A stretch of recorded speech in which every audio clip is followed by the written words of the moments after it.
So these past 2 days in America have been crazy, especially for the stock market.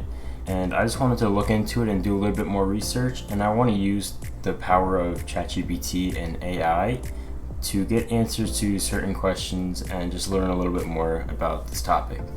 Okay, so these are some questions that I think I'm going to start off with. So first question, what economic events or factors triggered the current recession in the United States? Let's see what we can find with this. Okay, so I found this article and it says a little bit more details with percentages. And one thing that I have been noticing a lot on social media about people saying are the unemployment rate rising.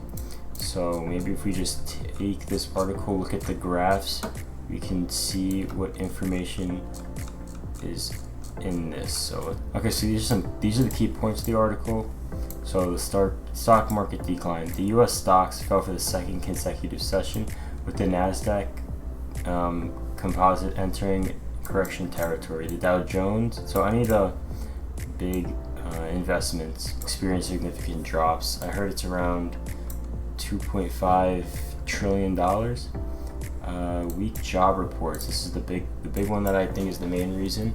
The Labor Department reported an increase of only 114 non-farm payrolls in the previous month, which is below the forecast. So they were forecasting around 175,000 jobs, and it needed to reach 200,000, but it didn't get anywhere close to those numbers. So the unemployment rate is rising significantly, and it's almost at a 3-year high. Okay. There is growing speculation that the Federal Reserve may cut interest rates by 50% basis points in its September meeting. Concerns were raised about whether the Fed had, here's a big one, trading volume on the U.S. exchanges was higher than the average for the past 20 days. So I guess people were seeing factors that were leading to this. So how have the global events? Maybe you can look at TikTok for this one. Oh, it was 2.9 trillion. I thought it was 2.6. Here's kind of what I was just talking about. Stock market and Wall Street that really began yesterday. We had weekly unemployment claims edge up yesterday, and then today we had the July jobs and unemployment report with the unemployment rate ticking up to 4.3%, triggering the SOM recession rule, where the 3-month average of the unemployment rate is 50 basis points higher than the low over the last 12 months. So there is a 70% chance that the U.S. will go into recession in 2024, and here's exactly why. A recession is characterized as a period of temporary economic decline, but the one thing that is common in all recessions is rising job losses. Unemployment has been a huge focus this year, but if you look at the U.S. unemployment rate, it's been fairly steady at 3.8%. This chart shows the relationship between the unemployment rate and stock market crashes. The black vertical line shows the points where the stock market bottoms after the crash. We notice that this usually doesn't happen until unemployment rises significantly. So the main question is, will unemployment rise in 2024? Well, job losses are up almost 30% from September of last year, and jobless claims are also slowly creating an uptrend. And my favorite recession indicator, trucking unemployment, is also rising, and this always precedes recessions. So overall, even though the stock market is at all-time highs and the economy seems to be still being good standing, things could turn in a matter of months. Oh wow. Okay, so that's a little bit more detailed information, which is pretty significant that I didn't know about. So I guess the main reasons for these recessions are due to job losses, and this one is one of the bigger ones we've seen in the past few years. So I guess one thing that raises a little bit of concern is why are there no jobs right now? Why are there no jobs in 2024? Let's see what the reason for this is. If you're looking for a job right now, we need to talk about this. 2 facts that we know about America's labor market. This was uploaded a month ago. So this has been, I guess, seen by a few influencers or businesses. So let's see what this person has to say.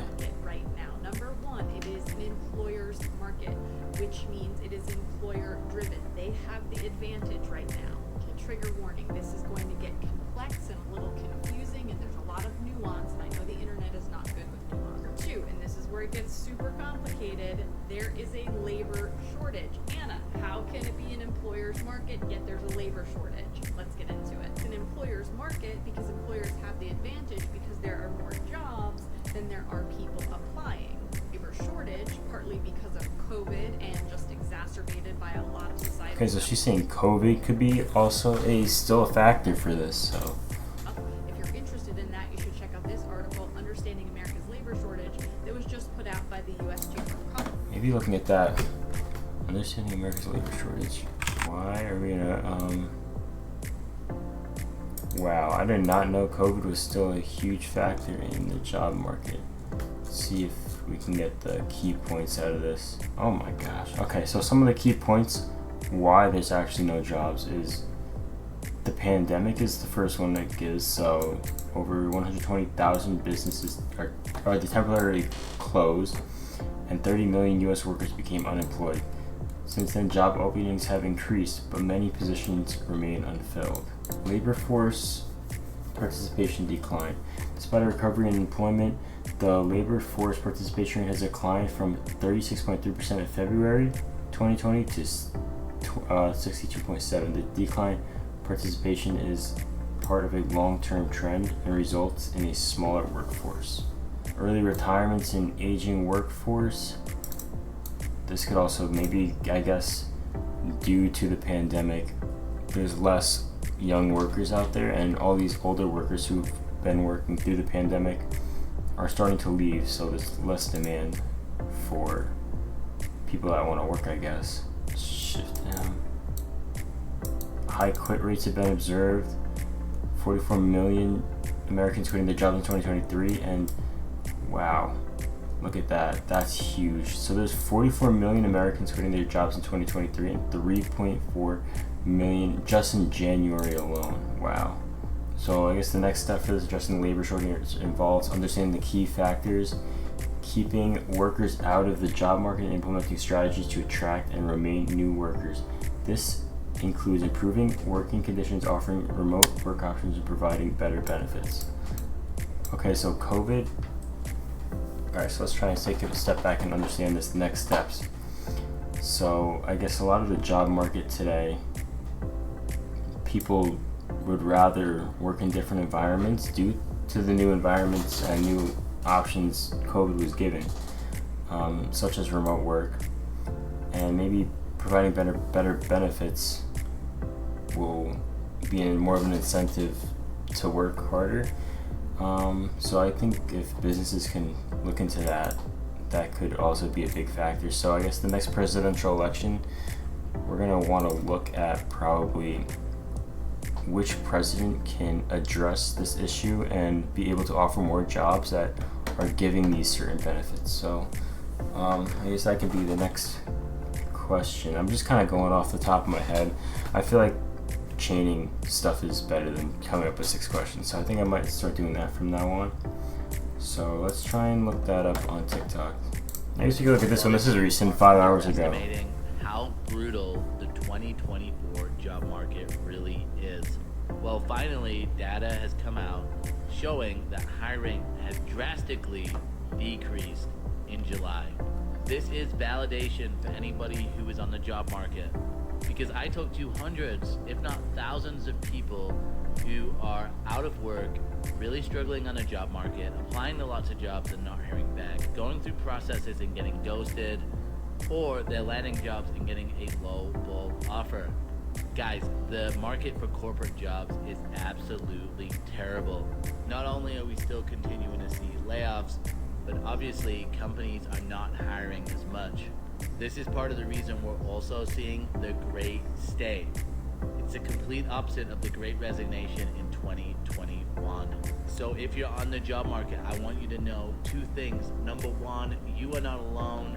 And number 2... Okay, maybe, that just gives a little bit more information, but maybe if we look up the individual candidates. So, alright, so after looking into it a little bit, so it seems that both Camilla and Trump are both kind of on the same side with creating jobs, and they're both, I saw a debate where they're kind of going after each other, seeing who will, I guess, try and fix the economy the best.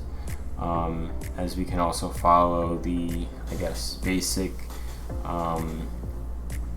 Democratic and Republican views on how the economy is run.